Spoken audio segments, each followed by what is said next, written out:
60 hari sebelum Ramadan, Nabi sudah minta dengan Allah, ya Allah, mula dan lipat kali gandakanlah keberkatan di dalam kehidupan aku, dalam setiap kehidupan aku, bermula daripada Rejab ini.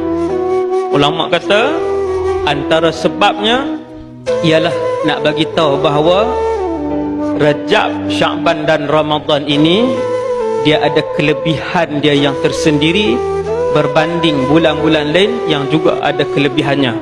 60 hari Nabi berdoa dah, ya Allah, bagilah sampai Ramadan, bagilah sampai Ramadan. Kita pun sama. Cuba tengok lidah kita, cuba tengok hati kita.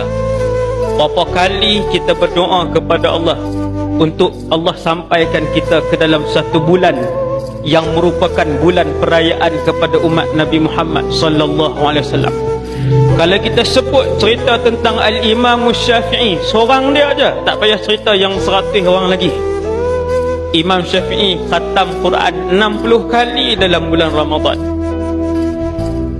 1,5 bilion umat Islam hari ini, tak ada seorang pun yang saya rasa boleh mencapai tahap ni. Ramai orang Islam tapi tak seorang pun boleh sampai. Kita bila dengar cerita Imam Syafi'i khatam 60 kali dalam bulan Ramadan, kita kata macam kisah dongeng kan, sebulan nak habis 30 juzuk pun susah bulan. Jadi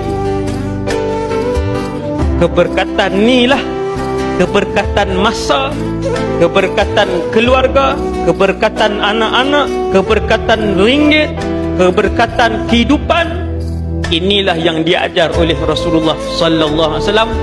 Minta daripada awal Rejab supaya bila masuk satu Ramadan, bukan baru nak perangat Injil, bukan baru nak buah gear 1, masuk Ramadan kita dah berada pada gear 4 dah, mula sekarang.